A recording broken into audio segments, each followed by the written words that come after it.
और अमित शाह पर राहुल गांधी के विवादित टिप्पणी मामले में लोअर कोर्ट में सुनवाई हो गई है। कांग्रेस सांसद राहुल गांधी कोर्ट में उपस्थित नहीं हुए हैं। मामले में कोर्ट ने उपस्थित होने के लिए उन्हें नई तारीख दी है। रांची के एमपी एमएलए कोर्ट में पिछली सुनवाई में राहुल गांधी को समन जारी किया गया था। अमित शाह के खिलाफ आपत्तिजनक टिप्पणी से यह पूरा मामला जुड़ा हुआ है। 2018 में कांग्रेस महाधिवेशन के दौरान ये टिप्पणी की गई थी।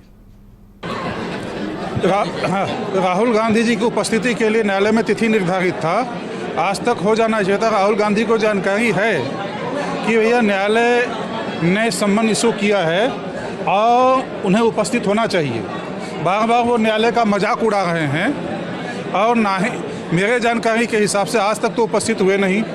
और न्यायालय ने जो सम्मन इशू किया है इसके खिलाफ कोई अपर न्यायालय में या हाई कोर्ट या ऑनरेबल सुप्रीम कोर्ट में कोई याचिका दाखिल किया है, ऐसी भी जानकारी हम लोगों को नहीं है। और न्यायाधीश ने जब अभिलेख का अवलोकन किया तो सम्मन तो इशू की गई है, परंतु उसका कामिला रिपोर्ट अभिलेख में संलग्न नहीं होने के कारण अग्रतर कार्रवाई करने में असमर्थता जताई है और अगली तिथि निर्धारित की गई है। विनोद कुमार साहू, अधिवक्ता, रांची। बोकारो में विश्व तंबाकू निषेध कार्यक्रम के तहत स्वास्थ्य विभाग की ओर से 21 जून तक पूरे जिले में विशेष अभियान चलाया जा रहा है। यह अभियान पत्थरकट्टा चौक से मोटरसाइकिल रैली के रूप में डीसी कार्यालय होते हुए हवाई अड्डा तक चलाया गया। बोकारो सिविल सर्जन ने कहा कि रैली और अन्य कार्यक्रम के माध्यम से सभी को तंबाकू सेवन से दूर रहने की सलाह दे रहे हैं। कोई भी स्कूल परिसर से 500 गज के अंदर तंबाकू बेचता या सेवन करता मिलता है तो 50 से 500 रुपये तक का जुर्माना लगाया जाएगा।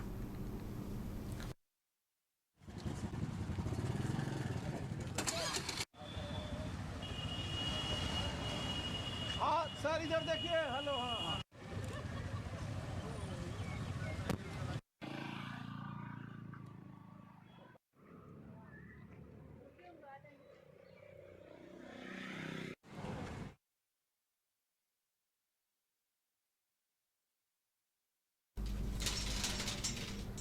और गुमला जिले में लकड़ी माफिया अंधाधुंध जंगल पहुंचकर वनों की कटाई कर रहे हैं। गुमला जिले के कई जंगल ऐसे हैं जहां पर पेड़ों की अंधाधुंध कटाई चल रही है। गुमला जिले के सिसई प्रखंड स्थित बरगांव जंगल में जब जाकर देखा गया तो वहां पर बहुत सारे पेड़ों की कटाई हुई थी। लकड़ी माफिया लगातार पूरे इलाके में सक्रिय नजर आ रहे हैं और अपनी सुविधा के अनुसार जंगलों की कटाई कर रहे हैं। निश्चित रूप से जिस तरीके से वनों की कटाई हो रही है, जंगलों की कटाई हो रही है, ये आने वाला जंगल पूरी तरीके से प्रभावित हो जाएगा। वन विभाग के प्रति भी नाराजगी प्रकट करते हुए वहाँ पर लोग नज़र आ रहे हैं और निश्चित रूप से बड़ा सवाल भी खड़ा हो रहा है कि लकड़ी माफिया बेखौफ तरीके से इस तरीके की कार्रवाई कैसे कर सकते हैं, इस तरीके की इस तरीके की मंशा से कैसे काम कर सकते हैं। लगातार उनकी ओर से जो है वो जंगल को काटा जा रहा है। यह निश्चित रूप से एक बड़ा खतरा भी आने वाले दिनों में बन सकता है। वन विभाग को शिकायत नहीं की कभी? किए हैं पर भी वो लोग सुनेगा तब नहीं। वन विभाग वाला जो भी आता है वो लोग को पैसा वैसा खिला देता है। यहाँ पहले बड़ा बड़ा पेड़ था, आम का पेड़, महुआ का पेड़, यानी अनेक प्रकार का यहाँ पेड़ था। जितिया का पेड़ था, यहाँ सखुआ, बड़ा बड़ा सखुआ था। यहाँ देखिए वन विभाग का लापरवाही से यहाँ ये लकड़ी तस्करी करते हैं लोग। ये बरगांव जंगल में जितना पेड़ पौधा बड़ा बड़ा था उसको सब काट के और लकड़ी माफिया लोग सबको ख़त्म करवा दे रहा है। और यहाँ रास्ता बना दिया, ट्रैक्टर उक्टर घूमता है बालू वाला जंगल विभाग से, और सारा बालू को भी नदी से निकाल के खोखला कर दे रहा है। और राजद सुप्रीमो लालू यादव का 77वां जन्मदिन देवघर जिले में भी बड़े धूमधाम से मनाया गया। जन्मदिन समारोह में राष्ट्रीय जनता दल के सैकड़ों नेताओं, पदाधिकारियों और कार्यकर्ताओं ने भी भाग लिया और केक काटकर लालू यादव का जन्मदिन मनाया। गरीबों के मसीहा, दबे कुचले समाज के जो लोग हैं उनको मुख्य धारा में लाने वाले महान नेता का आज हम लोग श्री लालू प्रसाद यादव जी का जन्मदिन मना रहे हैं। आज उनका 77वां जन्मदिन है। उनका जो सिद्धांत, उनकी जो नीतियां गरीब गुरुआ को आगे बढ़ाने का, गरीब गुरुआ को मुख्य धारा में जोड़ने की रही है, उसी का संकल्प हम लोग यहाँ ले रहे हैं। और गांव-गांव तक जहां की उनकी आवाज़ नहीं पहुंची है उसको आवाज़ पहुंचाने का संकल्प आज जन्मदिन के अवसर पर हम लोगों ने लिया।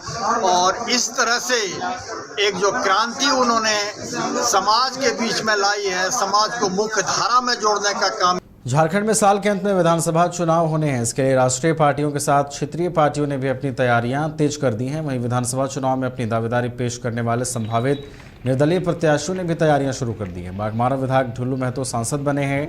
अब बाघमारा विधानसभा से निर्दलीय प्रत्याशी के रूप में दरीदा पंचायत से 2 बार की मुखिया बनी पार्वती देवी तैयारी में जुट गई हैं। विधिवत कार्यालय का उद्घाटन कर शक्ति प्रदर्शन किया गया।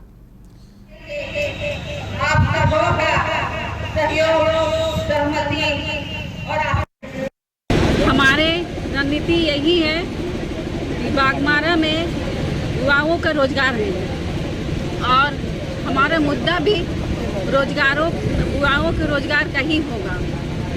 यहाँ प्रमुख रूप से एक चीज़ का समस्या क्या बताएं, बहुत सारे समस्याएं हैं, लेकिन सबसे पहले तो मैं बेरोजगारों के रोजगार के लिए समस्या सबसे पहले समाधान करूंगी।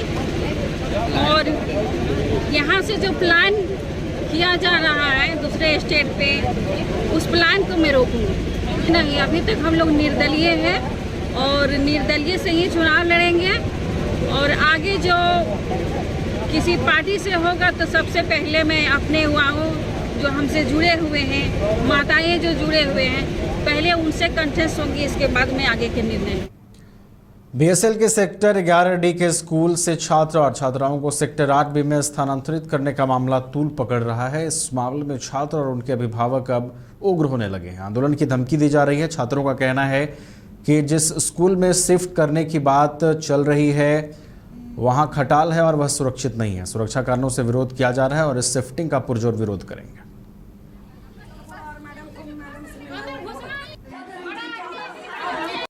अगर नहीं हुआ तो वहाँ जो भी आएगा उसको तोड़ के परोड़ के मार करके हम लोग अपने आप को जाकर के निछावर कर देंगे। अभी यहाँ एजुकेशन डिपार्टमेंट में आए हैं तो किसी अधिकारी ने क्या कहा?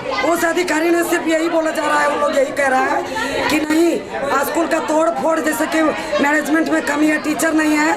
तो हम बोले कि ये तो सरकार का काम है कि वो अपना देना चाहिए टीचर वहाँ पे, है ना, उस स्कूल का मैनेजमेंट करना चाहिए। आज हम एक चीज़ पूछना चाहते हैं कि अगर देश को भविष्य को सुधारने के लिए जाकर के राजनीतिक को वोट दिया जाता है इसलिए कि देश को चलाए, लेकिन देश को राजनीतिक में लूटा है।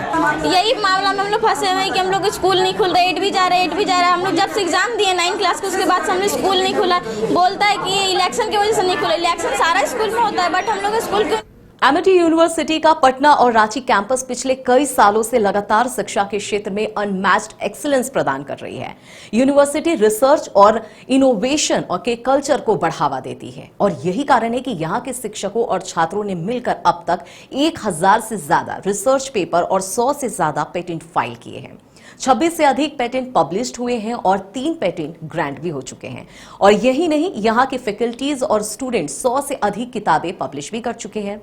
यूनिवर्सिटी के दोनों ही कैंपस में स्टूडेंट्स को कॉर्पोरेट प्लेसमेंट प्रोसेस को क्रैक करने के लिए ट्रेनिंग दी जाती है और इसलिए एमिटी यूनिवर्सिटी अपनी स्थापना से ही देश विदेश के कई जानी मानी मल्टीनेशनल कंपनीज जैसे अमेजॉन, एक्सेंचर, जेपी मॉर्गन और GPT, TCS, Wipro, ITC, federal bank, Hindustan Unilever जैसे 180 रेप्यूटेड कंपनीज के लिए रिक्रूटमेंट की प्रेफर्ड चॉइस बन गया है।